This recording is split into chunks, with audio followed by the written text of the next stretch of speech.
ہم نے رب کے حکموں کو توڑا، ہم نے پرواہ ہی نہیں کی۔ ہم سمجھے دنیا میں آئے ہیں تو ہماری دنیا ہے، آوارہ ہوں، خواہشات نفس کے مطابق زندگی گزاریں، آنکھیں بے حیائی میں لگی رہیں، سوچیں آوارگی میں لگی رہیں، کان نغمے سنتے رہے، زبان جھوٹ بکتی رہی، ظلم و جبر کا بازار گرم رکھا، عصمتیں عزتیں پامال کرتا رہا، لوگوں کا مال لوٹتا رہا، حق غصب کرتا رہا، کلیجے اور دل چیرتا رہا، لوگوں کو زخمی کرتا رہا، لوگوں کے جذبات سے کھیلتا رہا، پرواہ نہیں کی کہ یہ دنیا ہے، امتحان گاہ ہے، چند دنوں کے لیے آئے ہیں، اللہ کے حضور پیش ہونا ہے، عملوں کا حساب ہونا ہے۔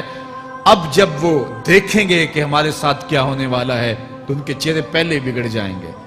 کیوں؟ وہ گمان کریں گے کہ ان کی ریڑھ کی ہڈی توڑ دی جائے گی، ایسے عذاب آئیں گے جس طرح کسی کی ریڑھ کی ہڈی ٹوٹ جائے تو اس کا چہرہ شگفتہ گلاب تو نہیں ہوتا، اس کا چہرہ جو ہے وہ تو کس قدر مرجھایا ہوا ہوتا ہے۔ تو اللہ ارشاد فرماتا ہے اس طرح ان کے چہرے ہوں گے۔ ابھی عذاب آیا نہیں ہے لیکن چہرے پہلے ہی اترے ہوئے ہوں گے، اور جب عذاب کی بھٹی میں ڈالے جائیں گے، اللہ اکبر، اور وہ سخت عذاب، حضور نے جبریل امین سے پوچھا مجھے جہنم کے عذابوں کا ذکر سناؤ۔ عرض کی حضور سب سے ہلکے عذاب کی کہانی سناتا ہوں، اور وہ یہ کہ جہنمی کے پاؤں میں آگ کا جوتا رکھا جائے گا، باقی پورا بدن اس کا سلامت ہوگا۔ یہ سب سے ہلکے عذاب کی کیفیت ہے۔ اب پاؤں میں آگ کا جوتا ہوگا، حدت، گرمی، شدت اتنی ہوگی کہ دماغ پگھل کے ناک اور کانوں کے راستے سے باہر آ جائے گا۔ پاؤں میں رکھے ہوئے جوتے کی گرمی دماغ کو ایسے چڑھے گی کہ وہ پگھل جائے گا اور ناک اور کانوں کے راستے سے باہر آ جائے گا۔ تو اللہ کے عذاب کے خوف سے چہرے بگڑ جائیں گے، حالت سلامت نہیں رہے گی۔ یہ بات ذہن میں رکھیں کہ اللہ جس کو جہنم میں ڈالے گا اس کو اس صورت میں نہیں ڈالے گا، یہ محمدی صورت ہے، یہ شکل اس کی چھین لی جائے گی اور اس کی شکل بڑی کر دی جائے گی۔ اس کا ایک ایک دانت احد پہاڑ جتنا ہوگا۔ احد پہاڑ کا پھیلاؤ 15 کلومیٹر پہ ہے، 15 کلومیٹر کا ایک دانت، اور 32 دانت کتنے ہوں گے تو منہ کتنا بڑا ہوگا۔ اس کو اتنا بڑا اس لیے کیا جائے گا تاکہ وہ عذاب کی تکلیف زیادہ سہے۔ 70 گز موٹی کھال ہوگی، اور کھال جل جائے گی تو اللہ قرآن میں فرماتا ہے ہم نئی کھال دے دیں گے تاکہ عذاب کی تکلیف اس کو گوارا کرنی پڑے۔ پھر چیخے گا، چلائے گا، ہائے مجھے پانی دو، پانی دو، پیاس کی شدت ہے۔ 70 سال تک تو اس کی کوئی آواز ہی نہیں سنے گا۔ 70 سال کے بعد داروغہ جہنم چیخ کر کہے گا کیا مانگتا ہے؟ وہ بولے گا مجھے پانی چاہیے۔ کہا جائے گا تو بے بھی ملتا ہے پانی۔ پھر داروغہ جہنم اسے پانی دے گا، کوکا کولا کی بوتل دے گا یا پیپسی تھما دے گا یا منرل واٹر کی بوتل دے گا؟ نہیں، قرآن بتاتا ہے اسے مائے حمیم دیا جائے گا، کھولتا ہوا پانی، اور وہ اتنا گرم ہوگا جب پینے کے لیے چہرے کے قریب کرے گا اس سے اٹھتی ہوئی بھاپ کی وجہ سے چہرے کی کھال ادھڑ کے اس کے اندر گر پڑے گی، لیکن اس کے باوجود اس کو پینا پڑے گا۔ اللہ فرماتا ہے یہ دنیا ہی سب کچھ نہیں ہے، سمجھ لیا یہی سب کچھ ہے، آخرت کو بھول گئے، صبح اٹھے کام پہ چلے گئے، شام آئے آوارگی میں چلے گئے، صدائیں آتی رہی حی علی الصلاح حی علی الفلاح، کوئی پرواہ نہیں کی، نہ پیشانیوں نے سجدے کیے، نہ سوچوں میں پاکیزگی آئی، زندگی یوں گزار کے چلے گئے۔ ایسے نہیں، کہا ایک وہ ہوں گے جن کے چہرے شگفتہ گلاب ہوں گے، ایک وہ ہوں گے جن کے چہرے بگڑے ہوئے ہوں گے۔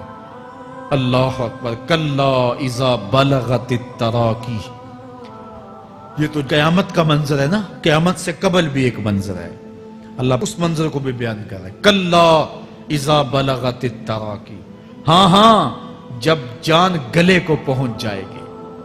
اے انسان تیرے اوپر وہ گھڑی بھی آنے والی ہے، وہ وقت بھی آنے والا ہے جب سانس اس ہنسلی میں اٹک جائے گا، جب سینے سے بھی سانس اوپر چلی گئی، اب ڈاکٹر بھی لا علاج قرار دے رہے ہیں کہ اب علاج نہیں رہا ہے، جان بس اب نکلنا چاہ رہی ہے، اور کہا جائے گا کوئی جھاڑ پھونک والا بلاؤ۔ اب ڈاکٹروں نے تو جواب دے دیا، اب سانس اٹک گئی گلے میں، چند لمحوں کی مہمان ہے، اب ڈاکٹروں نے کہا اب ہماری جانب سے لا علاج ہو گیا، اب لے جاؤ اس کو گھر یا وینٹیلیٹر پہ ڈال دیتے ہیں اس کو، بس اب ہماری جانب سے کوئی اس کا علاج نہیں ہے.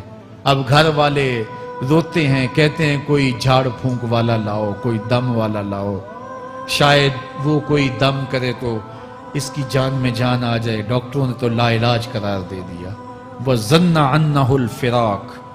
اللہ فرماتا ہے یہ تو جھاڑ پھونک والے کو ڈھونڈ رہے ہیں, لیکن جس کی سانس یہاں اٹکی ہے وہ سمجھ گیا ہے اب موت آ گئی ہے. اس کو یقین ہو گیا ہے کہ اب موت کے لمحے آ گئے ہیں, اب میں بچ نہیں پاؤں گا. اب آنکھیں تاڑے لگی ہوئی ہیں. وَالْتَفَّتِ السَّاقُ بِالسَّاقِ. پنڈلی پہ پنڈلی چڑھ رہی ہے.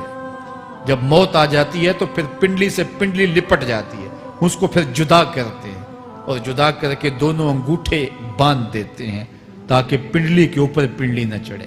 اللہ وہ منظر بیان کرتا ہے, صاحب یہ وقت آنے والا ہے جب دونوں انگوٹھے باندھ دیے جائیں گے, جب ناک میں روئی ٹھونس دی جائے گی, جب چٹے لباس میں کفن دیا جائے گا, جب غسال کے سامنے بے بس پڑے ہوں گے, وہ چاہے یہ بازو اٹھائے چاہے یہ بازو اٹھائے, گرم پانی ڈالے یا سرد پانی ڈالے, جب بس پڑے ہوئے ہوں گے جو ہے وہ غسل دینے والوں کے, اور ناک میں روئی ہوگی اور دونوں انگوٹھے آپس میں بندھے ہوں گے. یہ محل, یہ ماڑی, یہ کوٹھیاں, یہ بنگلے جس کو سویر شام لگ کے حلال حرام کی تمیز کیے بغیر بنایا تھا, غوث اعظم رضی اللہ تعالیٰ عنہ بولے مکان بنا رہا ہے, بسیں گے اور حساب تو جا کے دے گا, اور یہ تو ایک رات بھی تجھے اس گھر کے اندر نہیں رکھیں گے کہ چلو ایک رات مہمان رکھ لیں. کہتے ہیں نہیں نہیں, مہمانوں نے بھی جانا ہے تو جلدی کرو, اس کو سپرد کراؤ.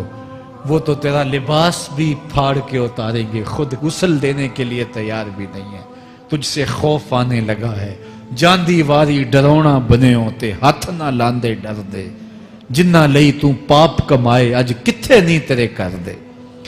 آج تو وہ تیرے ساتھ تجھے غسل دینے کے لیے آمادہ نہیں ہے.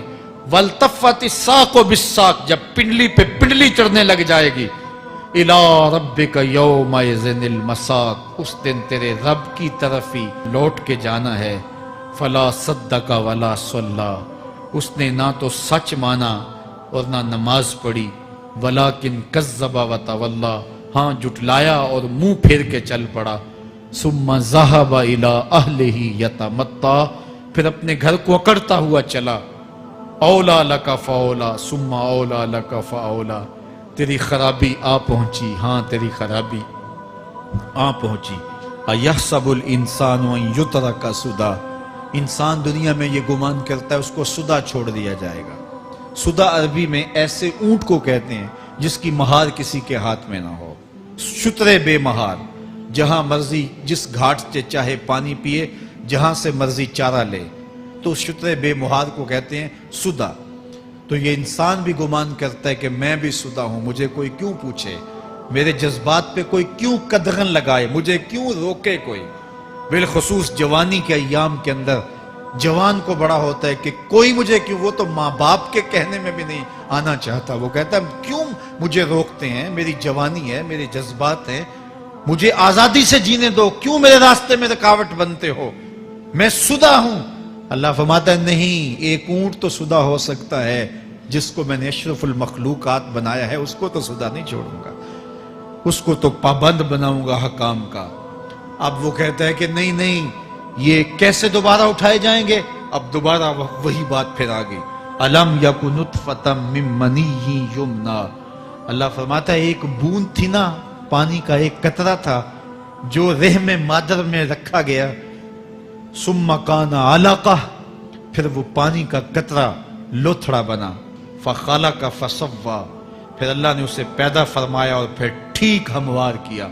فجعل منہ الزوجین الذکر والانثی, پھر اس سے وہ جوڑ بنائے, کوئی مرد بنایا کوئی عورت بنائی.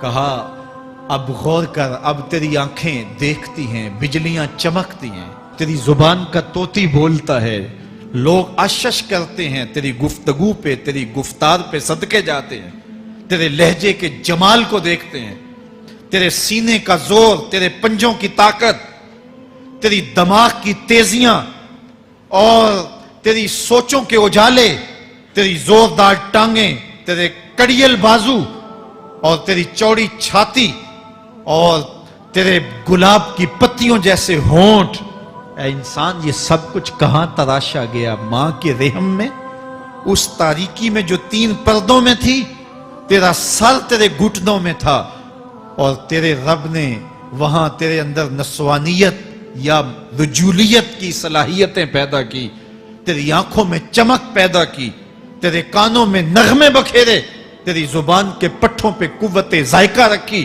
تجھے بولنے کی صلاحیت دی، تیرے پنجوں میں زور رکھا۔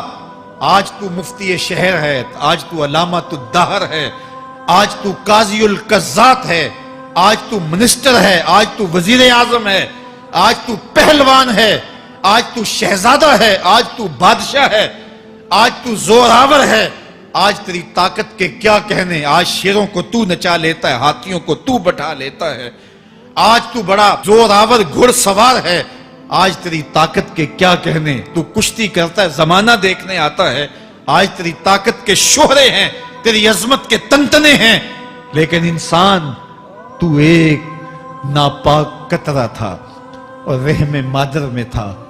تیرے اندر یہ رنگ کس نے بھرے؟ تیرے کانوں میں نغمے کس نے رکھے؟ تجھے دماغ کی قوتیں کس نے دی؟ زبان کو بولنا کس نے سکھایا؟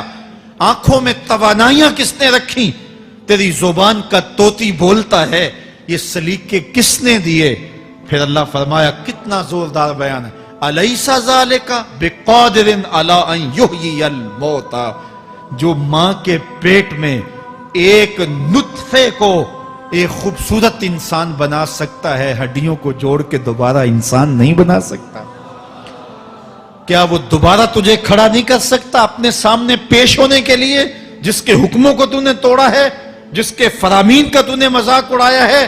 کیا وہ اتنا ہی بے بس ہے کہ اپنے حضور تجھے جو ہے وہ کھڑا ہی نہیں کر سکتا ہے؟ جس رب نے تجھے ماں کے شکم میں شکل دی، حضرت شیخ فرید الدین عطار بولتے ہیں، سانے کستی